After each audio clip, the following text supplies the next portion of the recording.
Welcome to the Paradigm Shift, episode 64.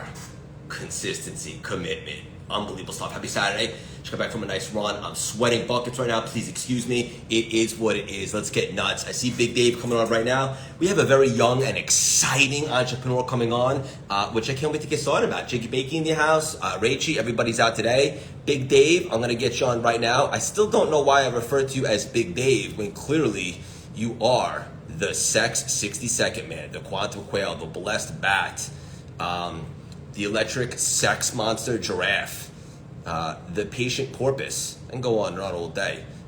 Again, only problem is this guy scoffed down about 10 handsome club sandwiches from Sarge's probably, and a little bit of adorable applesauce. It is what it is. Let's get rocking and rolling. And please drop in the chats who's looking more handsome today, and also who you think is taller in real life.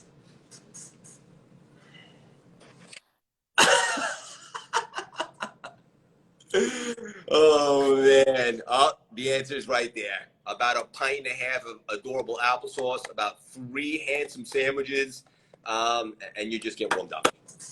Yeah, buddy, I'm as sweaty as you. Just finished a great run, and I do a show with Mike Tannenbaum, the former GM of the Jets and executive with the Miami Dolphins, and we do it every Saturday. Yeah, we do it every Saturday. So Jim Nagy came on, the head of the Senior Bowl, and we had Will Blacksmith. We had, man, it's getting big. So just goes to show you, just like this little ditty that we have with Jack and Diane, it keeps growing. You keep consistently pouring into your audience. They respond. So big shout out to you for being so consistent and showing up consistently, and to Mike Tannenbaum as well. I'm blessed to have. That's why I started out. Just blessed to have both of you in my life. That's what's up. I feel the same. And, I've always been pretty consistent, but since I met you, it's really rubbed off on me to take it to an even other level. And also, before we get started, I study you because I'm a sick freak and I'm obsessed with you. And I love you. And obviously, you're a little bit further ahead and you're doing some great things and I want to learn. And I couldn't help but notice on your in and out speaking engagement earlier in the week to Florida, you had a paradigm shift. You changed the game. You showed up dressed to the nines, full suit, throwing everyone off, because nowadays the cool thing to do is to show up with a hoodie and tennis shoes. And I just want to say you look great. I acknowledge you for that. I appreciate it. I love what you did there. Yeah, thank you. That was a conscious decision. I was looking at everyone, and, I'm looking at my closet full of expensive suits that I've bought and gained over the years. And I said, wait a second, why isn't anybody wearing suits anymore? I'm not going to put on a tie. That would be too uncomfortable. But since I was going in and out, and, I didn't have to pack the suit and press it and iron it or do any of that deal. I was surprised, number one, how comfortable I was, but two, how many comments. It used to be, hey, when you wear tennis shoes with the suit, people would point it out, or you wear a hoodie on stage, or or some cool quarter zip or something. But now it's amazing. You wear a suit, people are like, hey, you look great. I really like that, and I appreciate you pointing it out. So be yourself, wear what you want to wear, find your frequency. But that was a little bit of the lawyer in me, and I got all those suits, and it felt good, to believe it or not, to dress up with the camel shoes and the expensive suit. So thank you. Look good, feel good. But then also you dialed it down a little bit for the launch of Office Hours. I know that was a conscious decision too, because everything you do is conscious. Yeah, no, I have a great, deal with Travis Matthew.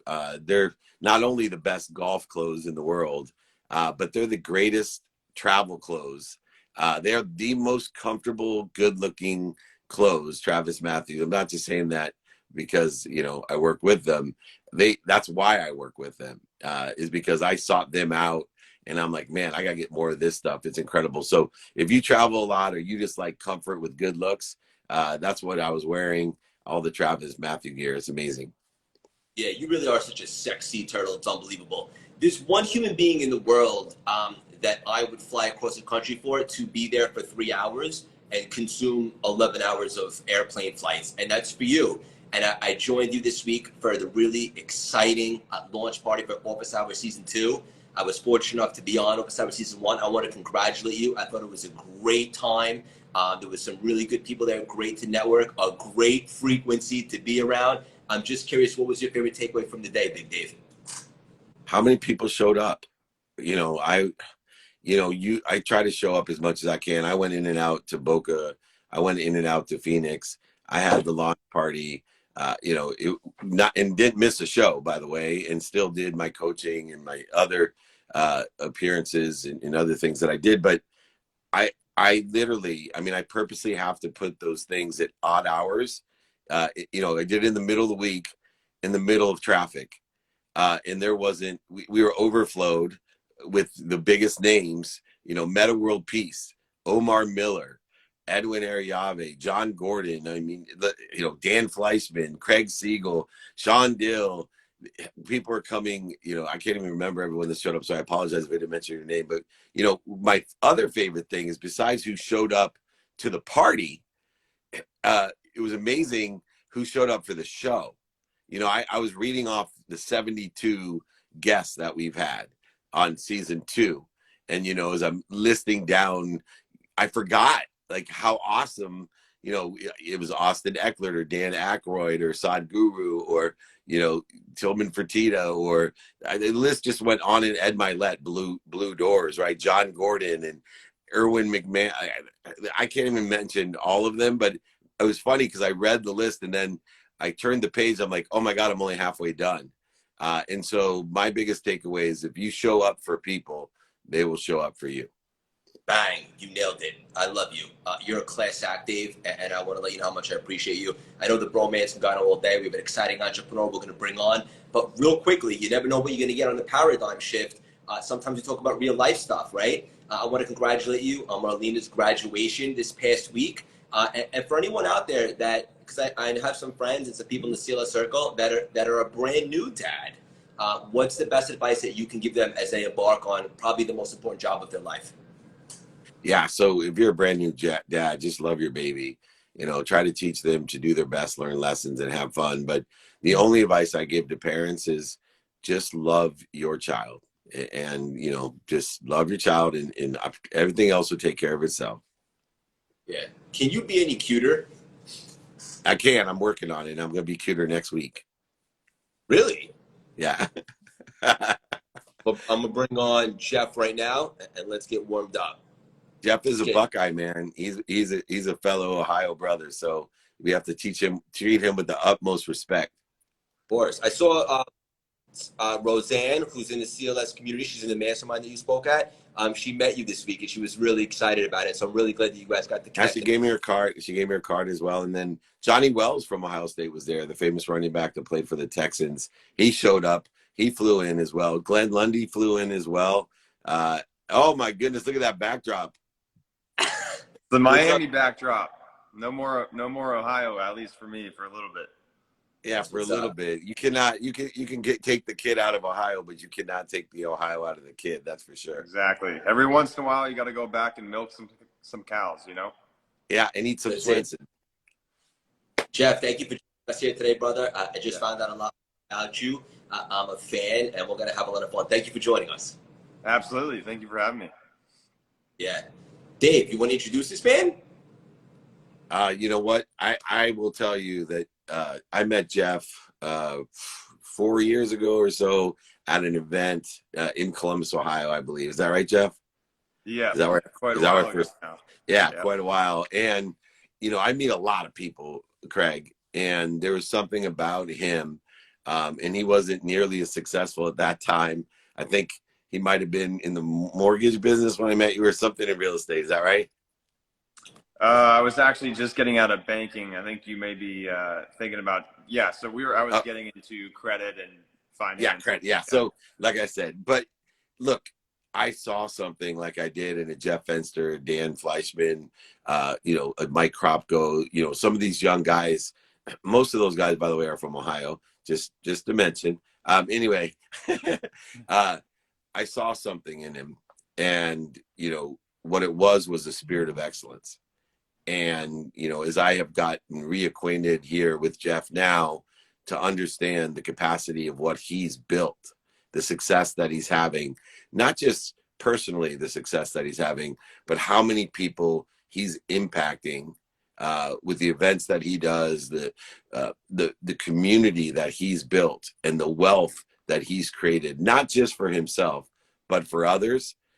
is what truly inspired me, and had me make sure that I told you, let's get Jeff on all our shows, because he has a message that I think is a spirit of excellence, and he has the desire that he must be what he can be, and it's not for him, it's to impact other people. And he's far younger than me, and he's far more enlightened than I am, but I am here to be of service to him and his community, and I want you, Craig, as well, to be exposed, to be a service to his community as well, because he has extraordinary community and extraordinary events.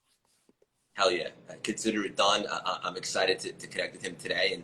And I was looking at some of your content, Jeff. You got some awesome stuff. And Dave just gave you a hell of an introduction. And a lot of people on the show will see you here today and think that it's always like this. But the truth of the matter is a little while back, it wasn't always like this. And I saw something that you were talking about that I think is really good to hear for young entrepreneurs, is that when you really wanted to start creating an amazing life for yourself, you kind of checked yourself, became aware, and stopped doing the useless things that really didn't have any impact on you or your future, and you started focusing on doing things that would set you up for the future. And it was at that moment that really things began to shift. Is that right? Exactly. Yeah, I mean, I just looked at my life and realized that I didn't have anything that I really desired. And for the most part, I was trying to fulfill what other people, perceived as successful. And then I realized that I'm not even successful because I'm not even living how I want to live. And I realized that a lot of my time and energy and resources were going into things that had no impact on my future. So when I started to realize, okay, how much time and how much money am I spending in these areas that on Netflix, going out to bars, hanging around people that are just gossiping, not, building things and creating great things and realities. And I realized that I got to shift my energy into things that are actually going to better my future. And it doesn't pay off right away. It's that Dave knows this better than anyone, which is how long it takes to have exponential growth. At first, it feels like it's just a flat line. But as you continue to be consistent and persistent, you start to see that lift off. And that's what I've started to see about the past 2.5 years now. So it's been pretty incredible. Yeah, I love that. And Dave, just to interject that I'll let you go, is something that Dave also taught me is just keep compounding and compounding, play the long game. And then all of a sudden, a few months down the line, it's like, holy shit, look what we're up to, look what we're building. Right, Dave? Yeah, so time and linear time is a great dependent variable in understanding growth. And why it looks like that it's a flat line, it's really not. It's just that the human perception cannot understand or quantify incremental growth until the incremental growth is aggregated into a recognizable or an awareness to the actual growth. So whatever amount of time it takes to become aware of growth, you're about 90% of the way there. So don't quit. Now, if you haven't recognized growth, this is where faith comes in. See, this is this is the spirit of excellence, the faith that I talk about. If, like Jeff, you keep doing what you're doing and you can't see, you can't hear, you can't talk the result, you can't quantify or be aware of the result. It takes faith to know that you're getting incremental results. You're just not aware enough or bright enough, or your perception isn't there to see it. So continue daily to create incremental growth, adjust as you go. And what happens is, once you get to the awareness state of quantitative growth, oh my God, I see revenue. Oh my goodness, that's a good sign. You're 90% of the way. Now, when it doubles again, you're like, whoa, by the time it doubles on the second time, see the incremental side, let's say it doubled 18 times. It takes 18 times before you can be aware of it. Then it doubles again. You're like, whoa. Then it doubles again. And you're like, I'm the most blessed person in the world. Then it blows again. Everybody else is telling you they're the most blessed person in the world. Then it doubles again. Your children and your grandchildren don't have to work. So, but it takes faith in order to, to go ahead and continually enjoy the consistent, persistent pursuit of your potential when you can't see a result. And so I want everyone to think about the math and linear time when you have a flatline business or a flatline relationship.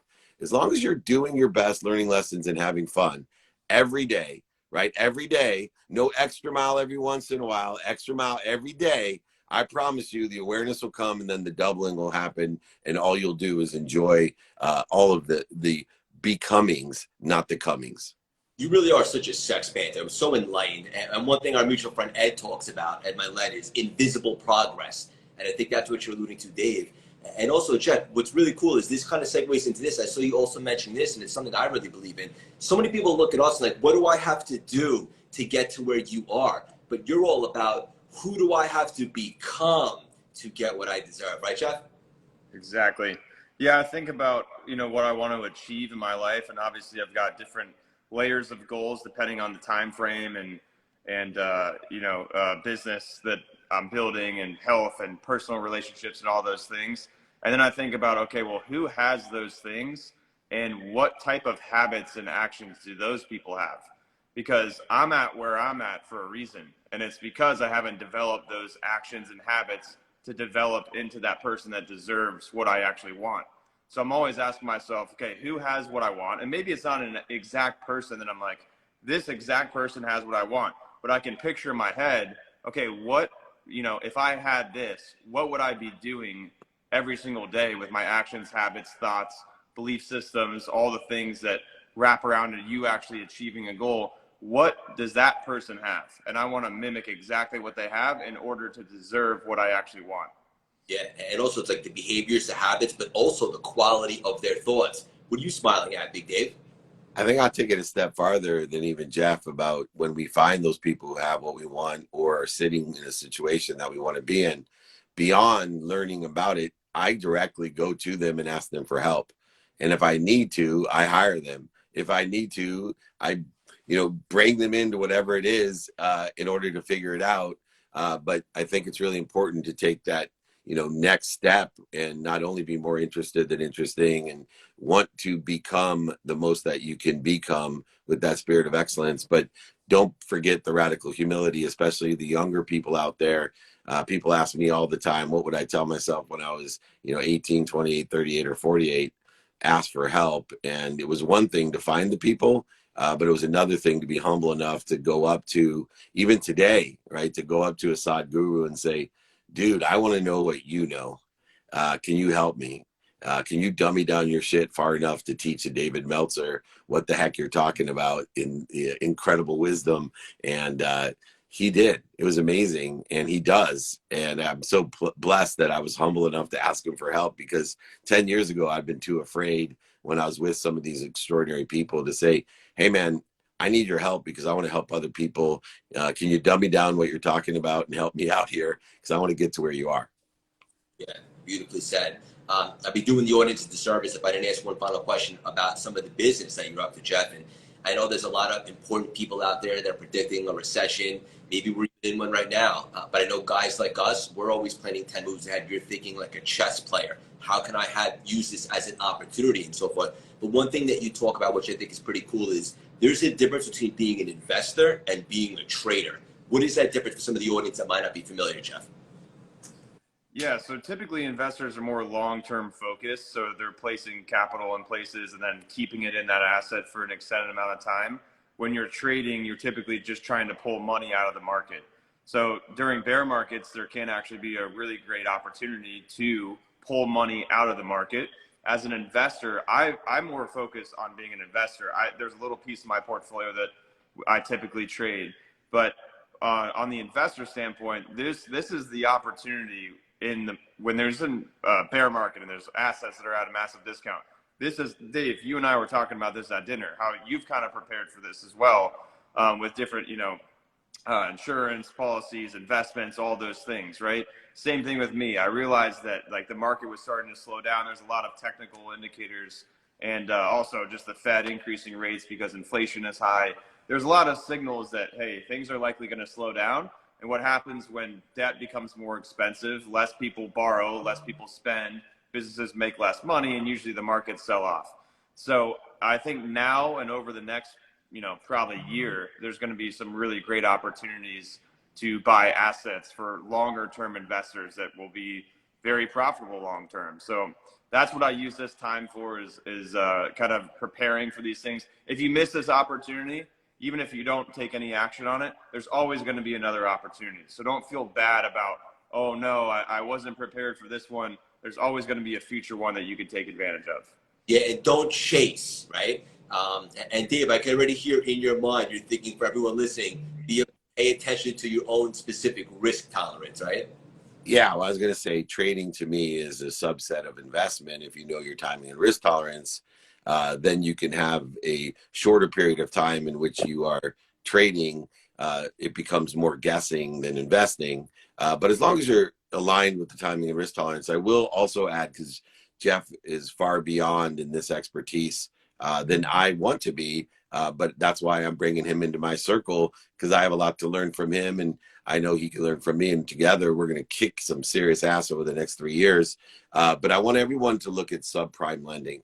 You know, one of the lessons that I learned in 2008 is that when we have a recession, or, you know, even close to a depression, all those things that are financed through subprime lending become very good buys. They become oversold items.